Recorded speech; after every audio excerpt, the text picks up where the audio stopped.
morning to everyone. Be'ezrat Hashem Mincha is going to be 4:30. Please be on time. We were discussing yesterday the Arachot of Birkat Hamazon, the difference between Shabbat and Rosh Chodesh. On Shabbat, if someone forgets in the Birkat Hamazon, Matzeva Chalitzenu is required to go back. But on Rosh Chodesh, if one forgot Ya'aleh V'yavo in the Birkat Hamazon, he's not required to go back. And the difference is because on Rosh Chodesh you don't have an obligation to eat bread, and on Shabbat you do. You have Shalosh Seudot on Shabbat. Shulchan Aruch is posek about Yom Tov, the holidays, let's say Shavuot, or let's say Pesach or Sukkot, these holidays, major holidays in Am Yisrael, Shalosh Regalim, a person is on Yom Tov. Is there a requirement to eat bread, or is there no requirement? Is it like Shabbat, or is it like Rosh Chodesh?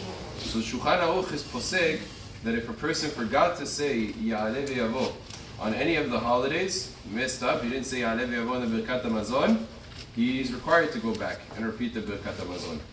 However, very interestingly, we don't follow the Shulchan Aruch exactly.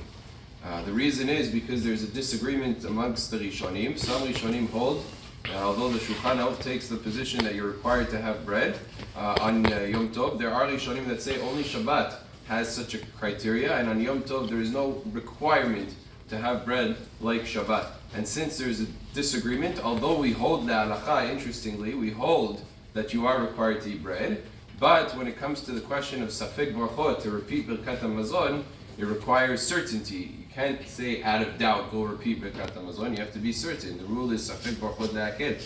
And since there are opinions that say that if you forgot Ya'aleh V'yavo, you don't have to go back, so we rely on those opinions when it comes to Yom Tov. The only two exceptions is the night of Pesach and the night of Sukkot. The first night of Pesach and the first night of Sukkot. Why? Because there's an actual hiyuv. You can't not have matzah on the first night of Pesach, and you're not allowed to not have bread on the first night of Sukkot. All the rest of the time, it's optional to do it or not to do it. And therefore, those two times, a person would have to go back, and even that is for men. Women on Sukkot would be exempt also. Only Pesach, the first night of Pesach, they have to go back. But either way, the rest, the mornings of the Yom Tov, or the remaining days, the Shvi'i Shel Pesach, these days, Shmini Atzeret, you would not go back if you forgot Ya'aleh V'yavo in the Birkat Hamazon. Baruch Adonai Le'olam. Amen.